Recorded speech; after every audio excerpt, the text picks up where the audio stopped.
सबसे ख़तरनाक नशा जो है ना वो खौफ है।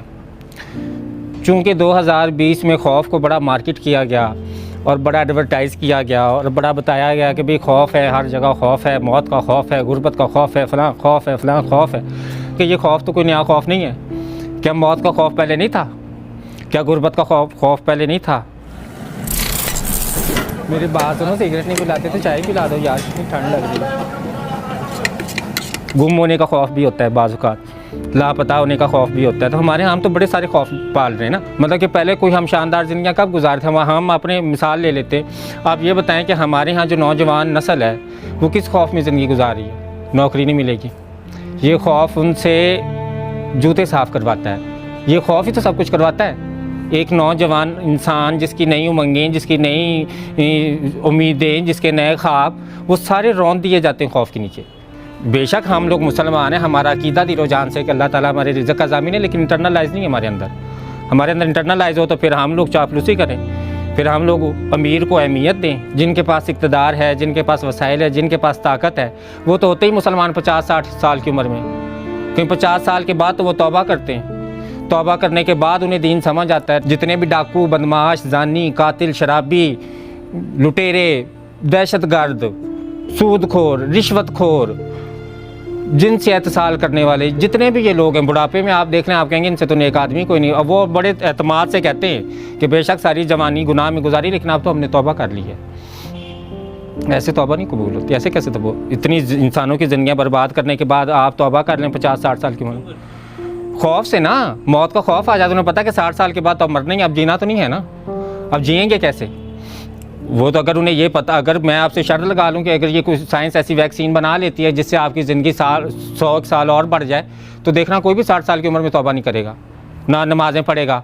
वो कहेगा कि अभी तो चलो मैं अपना उल्लू सीधा रखता हूँ, अभी तो मैं पैसे की खातिर लोगों की ज़िंदगियाँ बर्बाद करता हूँ। जब मैं 180 साल का हो जाऊँगा तो तौबा कर लूँगा, तौबा करके जाए नमाज़ पकड़ लूँगा और माथे पे एक मेहराब डाल लूँगा और हाजी साहब कहलाना शुरू कर दूँगा। हाजी साहब हैं, बेशक हज हराम के पैसों से किया हुआ है हाजी साहब। हम लोग बात नहीं करनी, बुज़ुर्ग हाजी साहब हैं और इनकी बड़ी इज़्ज़त करनी है। अगर हम किसी की इज़्ज़त करें तो खौफ से करें, अगर हम किसी की इज़्ज़त नहीं करें तो वो भी खौफ से नहीं कर रहे कि पता नहीं गैर मुस्लिम है, गैर मज़हब है, पता नहीं कौन है, पता नहीं कौन है, इसको करना चाहिए। वो भी खौफ है कि नहीं नहीं नहीं यार, हमने इससे बात नहीं करनी। तो हमारी नौजवान नस्ल को तो नाकामी का इंतहाई शदीद खौफ है। और वो इंतहाई शदीद खौफ क्यों है? क्योंकि जब हम 1, 2, 3 दफ़ा किसी चीज़ के लिए कोशिश करते हैं तो हमारे इर्द गिर्द हमें गिराने वाले बैठे होते हैं। मतलब कि हम लोग एक तरफ कहानियाँ सुना रहे होते हैं कि बादशाह गार में बैठा तो उसने देखा भी चूंटी दीवार पे चढ़ रही है और उसे चढ़ा नहीं गया। वो कोई 30 दफ़ा उसने कोशिश की और फिर वो दीवार पे चढ़ी और उसने उसको देख के इंस्पायर हुआ और जंग लड़ के जंग जीत गया। ये कहानी सुनाने के बाद हम अगले को कह रहे थे मैं तेन क्या सी ना करते को नहीं होना। तो हमारे यहाँ तो डिस्करेज किया जाता है, हमें खौफ दिलाया जाता है, इनकरेज नहीं किया जाता। ये खौफ इतना ज़्यादा बढ़ गया कि जब हम बेटी पैदा कर लेते हैं ना, सबसे पहले हम बेटी के ऊपर रोते हैं, अस्तगफिरुल्लाह। मतलब हम कहते रहमत है, समझते उसे अजाब है।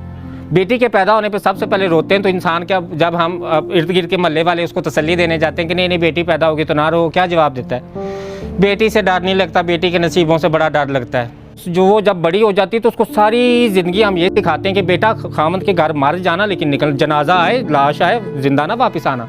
खबरें नहीं मिलती, सास ने आग लगा दिया, ससुराल वालों ने फांसी दे दी, फलां ने आग लगा के मार दिया, फलां ने बेटी के पैदा होने पर तलाक दे दी।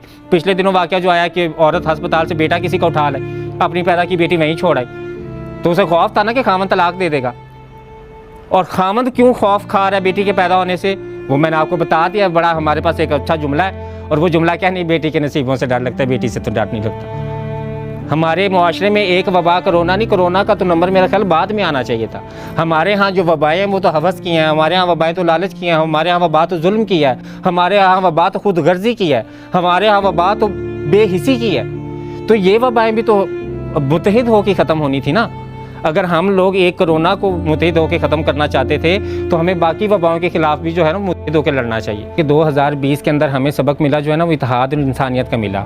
इत्तेहाद और इंसानियत का इसलिए मिला क्योंकि सबको जब मौत का खौफ तारी हो गया तो सब लोगों को एक दूसरे का एहसास होना शुरू हो गया। खौफ बेशक पहले से था, लेकिन शायद एडवर्टाइज़ अब हुआ ना, अब हमें एहसास अब हुआ कि भाई अब एडवर्टाइज़ हो रहा है तो अब खौफ होना चाहिए। तो इसमें जो हमारे पास इत्तेहाद और इंसानियत का सबक आया वो किसी रंग, मज़हब, नस्ल की बुनियाद पर नहीं आया। सबसे मज़ेदार बात ये थी कि किसी ने भी नहीं कहा कि अगर ये एक नीच ज़ात की इंसान को कोरोना हुआ है तो छोड़ो यार, दफ़ा करो। इसको इतना इलाज ज़रूरी नहीं है। सबके लिए ज़रूरी था और सबके लिए ख़तरनाक वबा थी, और अल्लाह करे अब ये वबा ख़त्म हो जाए, लेकिन इस वबा के ख़त्म होने से हमारे ये जज्बात ख़त्म नहीं होने चाहिए।